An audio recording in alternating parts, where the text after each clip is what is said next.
چې تاسو پیل کې ذکر وکړه چې زمونږ پښتو په نصاب کې شامل نه ده، نو آیا دا پښتون ځوان څنګه کولی شي چې پښتو دپاره خدمت وکړي، خپل قام دپاره خدمت وکړي، د خپلې ژبې دپاره خدمت وکړي؟ دا زما سوال دی، نو دې باندې تاسو خبرې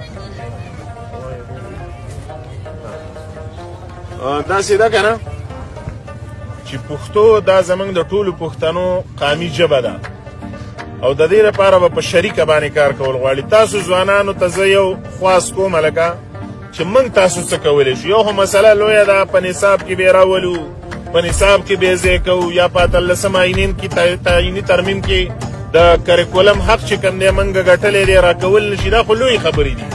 موږ تاسو څه کولی شو؟ موږ تاسو له پکار ده دا د فیسبوک پاڼه نه ده یا د ټویټر د سماجي رسنۍ، دا زموږ ستاسو سره سره ده.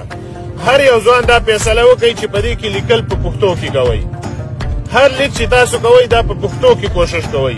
د پښتو لیک پکې زده کوئ، د پښتو املا چې کوم ده دا پکې زده کوئ، او د دې سره سره د پښتو ادب او د تاریخ سره خپل تعلق د کتاب کتنې په شکل کې جوړ کړئ. پښتو ادب تاسو سټډي کوئ، یعنی که تاسو یو کتاب د پښتو ادب وکتل او سټډي م کړو که نه، نو ستاسو ذهن دا به پوره په پښتو باندې کلیر شي. نو چې کله موږ په ذاتي حیثیت کې ګوره، زه بل یو مثال تاسو له درکوم په دې موجود ماحول کې چې موږ نو د بازارونو کې زموږ ستاسو د دوکانونو باندې دا بورډونه تختې لګول شوي، یعنی دا کم پنجاب او پاکستان راغلی چې زما په دوکان دا بورډ په انګریزي اردو کې لیکلی. دوکاندار پښتون دی، ګاګ پښتون دی، کلی وطن د بازار پښتون دی، او لیکل مې په اردو کې کړي دي. यहाँ पर हर चीज मार्केट से बारियात दस्तियाब है. लेकिन आप पुख्तो की वली कहना चाहिए हर चीज दलता पारजान नरख बाने ताता मिलावीगी कदा दी वली कल कैसे चल बहुशी दा कार्ड न दे दी दुकान दा पुख्तो की मंगो वली न लिखो या गोरा पर यखपलो बच्चों बाने न दे कुरानो की, यानी पे हदीस शरीफ के राजी पैगंबर से खस्ता नमूना तासु किए दे द पुख्तो खस्ता नमूना पखपलो बच्चों बाने तासु के खोदले शई د ځنګلو نمونه زمن شته، د سیندونو شته، د ونو شته، د مرغو شته، د ورشوګانو شته. داسې نمونه د پښتو شته دی که نه چې د نړۍ د هر نوم نه هغه ښایسته دي، ډېر بامعنا نمونه دي. او مسله دا ده چې دې ته موږ توجه وکړو. ضروري نه چې د دې په انګریزۍ کې نوم کېږي او ترې په عربۍ کې او یا ترې په اردو کې کېږي.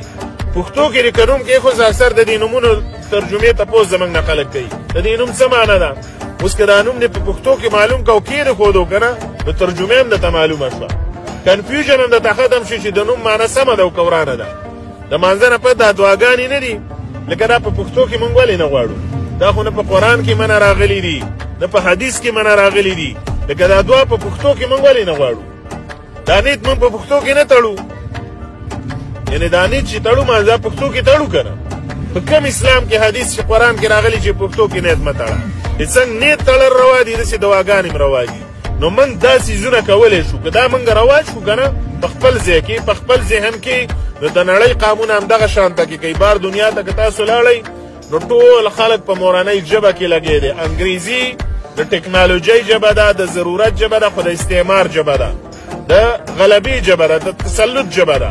مجبوري د هغه مې زده کوئ. او قانونه ګورې خپلې ژبې نه بیلي، موږ خپله ژبه بیللې ده. نو چې خپله ژبه موږ وبیلله، یو طرف ته د حکومت نه ګیلې معنی کوو، د ریاست نه کوو، بل طرف ته په خپله باندې موږ پښتو نه خپلوو. نو د هغې نتیجه به دا چې زموږ مسله به بې حل کېږي نه. نو په خپله کم از کم دې څیزونو ته پام راګرځول پکار دي.